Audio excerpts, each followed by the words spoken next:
దూల తీరిందా బాగా దూల తీరిందా అయిందా బాగా అయిందా ఇప్పుడు అను రితు అబ్బా అను అబ్బా. బిగ్ బాస్ ఈరోజు బాగా నచ్చాడు భయ్య, అందరికి కరెక్ట్గా సెట్ చేశాడు మీటరు. బెలూన్ టాస్క్లో క్లియర్గా చెప్పాడు బెలూన్ ఉదుతూ గాల్లో పెట్టాలి అని. బుర్ర ఉంది కదా, ఆ మాత్రం అర్థం చేసుకోవాలి కదా టాస్క్ని. అక్కడికి రాము రాథోడ్ చెప్తూనే ఉన్నాడు రీతుకి మరియు తనుజాకి మీరు చేసే తప్పండి, గాల్లో ఉండాలి అంటే ఆహా లేదు ఇమ్మునడుగు ఇమ్మునడుగు ఇమ్మునడుగు.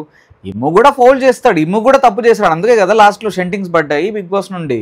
మీకు మినిమం అర్థం కావాలి కదా గేమ్. అందుకే లాస్ట్లో ఏమన్నాడు బిగ్ బాస్, మీరు ఆడే ఆటకి నేను హెడ్ మాస్టర్ని, ఇలాంటి తూతుంబరాటలు నా దగ్గర ఆడకండి అన్నాడు. Sanjana Galrani and flora shiny deserves huge round of applause. ఎందుకంటే పక్కన వాళ్ళు ఎక్కడ స్ట్రాటజీస్ ఫాలో అయినా వీళ్ళు జెన్యూన్గా ఆడి 100% ఎఫర్ట్స్ పెట్టి 5 minutes దగ్గర వరకు ఊపి లాస్ట్ వరకు ఆడారు. ఒకవేళ టాస్క్ రద్దు చేయకుండా ఫ్లోరా షైనీకి అండ్ సంజనాకి 100 points ఇచ్చుంటే వాళ్ళకి ఫస్ట్ ప్లేస్ వచ్చేది. ఇప్పుడు టాస్క్ రద్దు చేసి వీళ్ళందరికీ ½ points చేయడం వల్ల వీళ్ళు సెకండ్ ప్లేస్లో ఉండిపోయారు.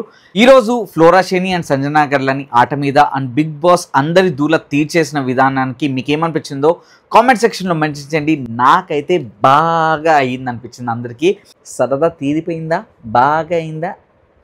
ఇలాంటి మంచి ఎంటర్టైనింగ్ కంటెంట్ కోసం don't forget to like, share and subscribe. లైఫే జిందగీ.